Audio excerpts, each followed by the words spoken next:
Alright, and welcome back to the channel, everybody, and I hope you're doing fine. Today we're gonna have a look at the lore of hunger. Now, we're gonna have a look at Marie. Yes, I know they released the lore of Gabriel. We're gonna cover that next. I didn't cover it yet because I knew if I would post the Gabriel lore before analyzing the gameplay trailer, you guys would ask in the comment section non-stop, where gameplay? So, here we are. Now, I prepped Marie. And we're gonna read this today, and every now and then we will take a quick break and discuss what's in the lore. Maybe there's something hidden that we can analyze. And with that, relax, and we're gonna read some lore. Okay, then let's go through this whole thing here. Marie. Perfect. The wind bit at Marie's face, a raw January gust that drove snow across the Auvernier's broken ridges, obscuring the mountain pass in a haze of white. Each step down the narrow trail was a negotiation with the ice-glazed stones, her boots feeling for solid shale beneath the snow's deceitful crust, her body leaning into the slope's pull. She could feel the scars on her face tighten in the cold, as though the skin was tensioned back over bone as the temperature fell. Her leather roll, stuffed with yarrow, linen and a small vial of lavender oil, knocked against her hip, a keepsake from what used to be her home. She was now a woman unmoored, but the mountain was no stranger to her, its gullies and cracks mapped in her mind from years of toil with the sisters, their hands roughened by its demands, their lives woven into its harsh embrace. Okay, nice, here we go. So the Auvergne, I think I pronounced this correctly, that is an actual region in France. So that is not a fictional place, that exists. I'm gonna show you a couple pictures real quick. So, who knows, it looks pretty nice. Honestly, it is part of the map that we already saw in one of the gameplay trailers. And on top of that, maybe it's a hint for a map that we can play in the future. But let's continue, shall we? They had made the mountain yield, not by force, but by patience, their labor a quiet pact with the land. They cleared paths through thickets of gorse and bramble, dragging stones to mend trails washed out by spring torrents, their backs bent under the weight of the granite and purpose. On terraced slopes they coaxed herbs, rosemary, thyme, rue from the thin soil. In spring they waded knee-deep in swollen streams, skirts hitched to cut willow bark for fever droughts, their fingers stained green. Summer sent them scrambling up sun-baked ridges for wild sage, sweat beading under their calves, while autumn meant foraging for mushrooms and hazelnuts, their baskets heavy, their hams torn by thorns. Winter was crueler, demanding they chip ice from springs with iron spikes, their breath frosting, or haul felled logs through drifts to keep the chapel's fire alive. These were not mere tasks, but offerings, each act of sweat and strain a stitch in the monastery's survival, a testament to their vow to endure where others faltered. Now, sometimes I truly regret that I'm not a native speaker. You have no idea how many times I try to look something up just because I want to know how to pronounce this correctly. Besides that though, the story writing, the words that they're using is really pleasant and I like that a lot. And the mountain had taught them, as a stern mother teaches, its lessons etched in the soles of their shoes through seasons of traversal. Spring's mud was a trap, slick and greedy, hiding roots that snagged ankles. They learned to tread lightly, to test each step.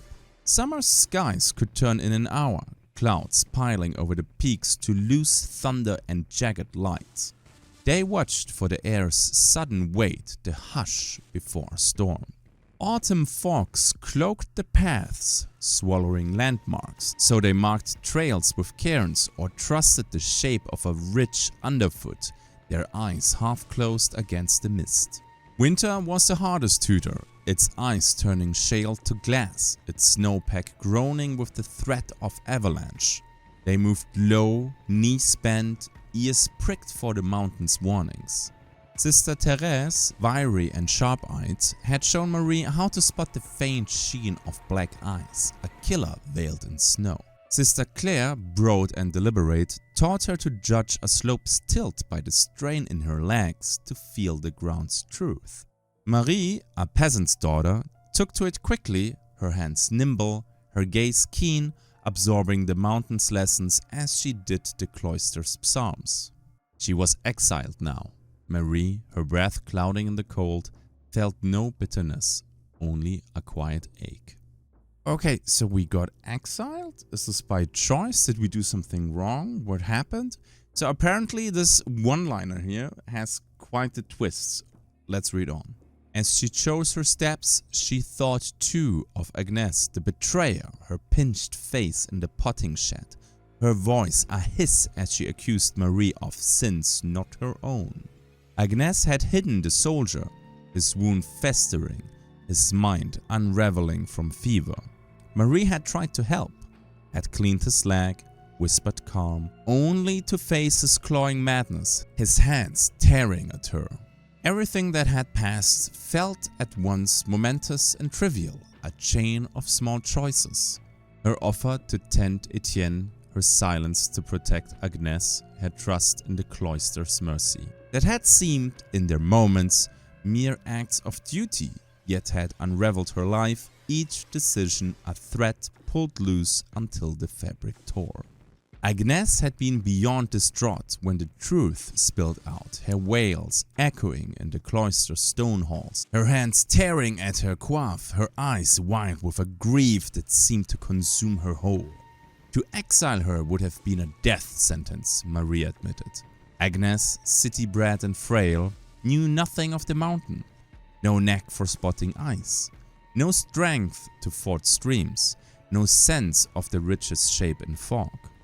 She would have stumbled, frozen or fallen, and Séverine the abbess had seen this, her judgment on Marie a strange mercy, cold but calculated. In the dim office, her eyes like slate, she had pronounced exile, her voice a blade. You must leave by dawn and take what you need. She had given Marie provisions beyond necessity, bread, dried apples, a wool cloak, and, most startling, a pistol, an old longboy. Its weight heavy in the leather roll, an unheard of gift for a sister, even one bound for the perilous roads. Séverine's gaze had held no warmth, but perhaps a flicker of acknowledgement. Marie, peasant-born, mountain-schooled, could survive where Agnes would not. The nuns were frightened, their stores thinning, the lowland on fire. What choice had she? Séverine had weighed faith against survival, choosing to spare Agnes' fragility and sent Marie into the cold. Exile was no spite, only a severance to preserve the whole.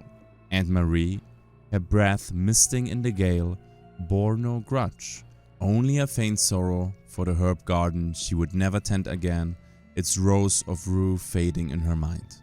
She was no nun now, only a woman alone, a figure moving through the blizzard. A cry, sharp and human, broke through the wind, rising from the road below. It was not the storm's moan, but a voice, desperate, pulling her through the snow's veil. She moved faster, her breath short, her roll thumping her hip, until a wooden bridge came into view, its timbers worn, coated in ice, stretching over a ravine's dark mouth. She felt for the pistol at her side.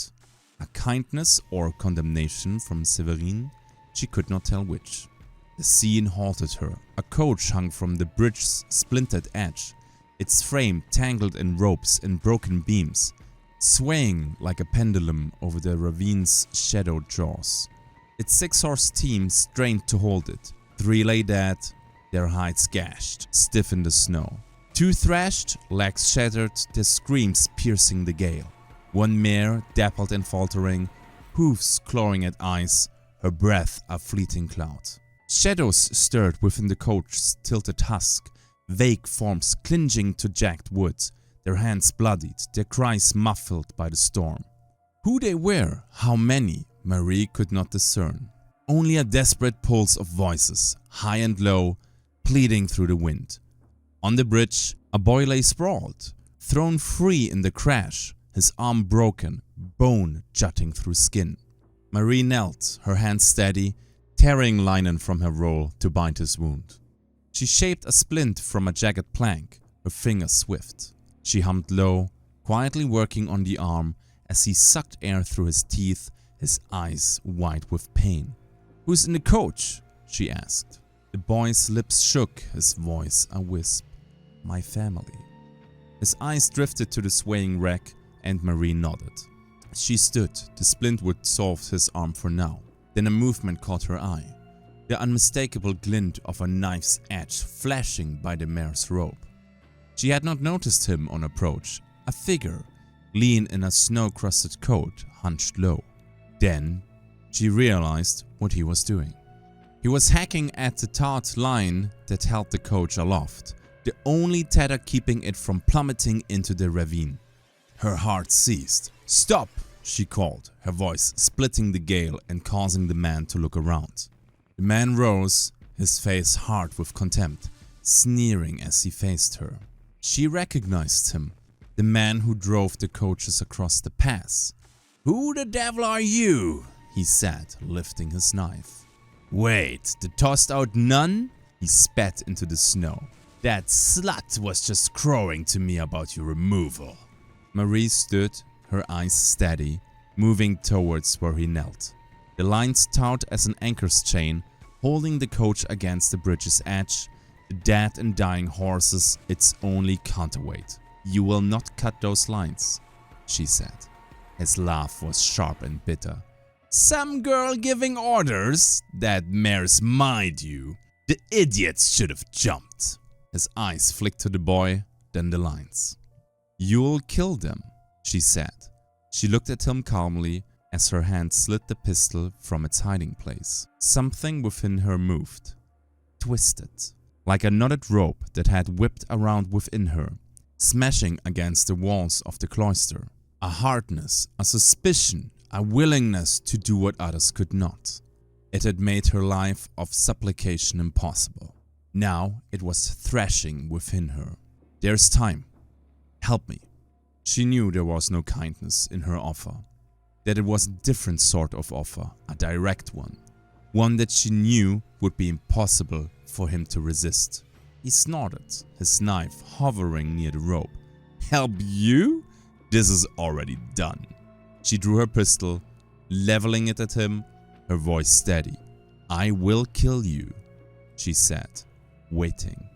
He froze in surprise, eyes narrowing, but a sneer held. "You? A nun with a gun? Come on then!" But he held his position and lowered the knife ever so slightly. Content with his hesitation, she kept the muzzle trained on him and moved to the edge of the bridge, her boots scraping on the ice. She checked the ropes tied to the coach's frame. The ravine opened beneath her, dark and snow-veiled. "Keep climbing," she said. "One hand at a time, you're close." The mother, face wet with tears, nodded, pulling the girl up a beam, her daughter's small hands grasping wood. Marie helped them, her free hand steadying the girl, then the mother, hauling them to the bridge's edge, their breaths ragged. The coachman moved as she helped the girl, swift and spiteful, his knife slashing without success at the mare's rope. Marie turned and the pistol cracked. The man staggered, the only sign that the shot may have found its mark. Through the squall she could see his eyes wide with shock. There was no lamentation, no missive, no psalm. She chastised herself for her lack of feeling. She thought of the weeping Agnes. Rocking back and forth. "Okay, I like that. Cold-hearted, calculated, did what needed to be done." I'm a fan of Marie, so I can't wait to see the lore from the other ones, but we're not done yet. The pistol was heavy, the smoke from its muzzle sucked away into the blizzard. The man fell to his knees and what looked like black silk started to flap down onto the snow around him. His blood, she realized before she turned back and dropped the pistol to offer both hands to the woman scrambling over the edge of the bridge. Pulling her onto the snow, she wailed as she took up her daughter in her arms. Marie turned back to the coach, its frame groaning under the strain of ropes and ice, the ravine mouth whistling below. The father, broad-shouldered, clung to a beam, his face grim as he pushed the elder boy, 12 perhaps, upward, his hands bloodied on splintered wood.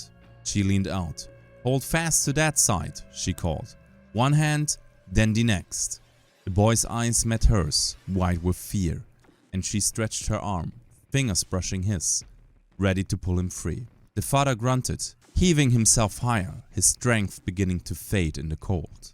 A whip's crack split the air, sharp as a bone snapping, and the rope lashed back, flaying her leg with incredible force.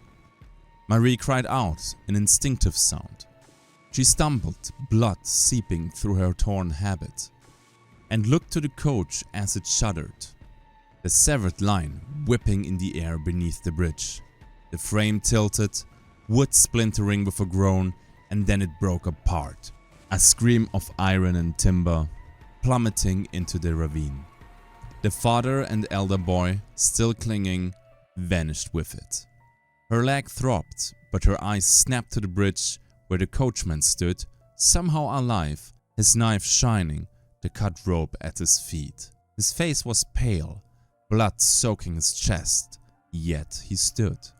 Marie's hand flew to her belt, drawing the knife she carried, no time to reload the long boy's empty chamber. The coachman swayed, his lips moving. "They should have jumped," he muttered. He lurched towards her, his face twisted, raising his knife as he charged.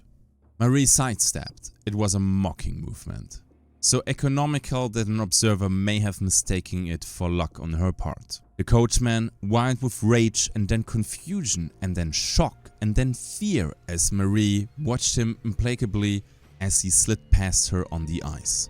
He took flight, she thought, like an ungainly bird, his riding cloak flapping in the blizzard.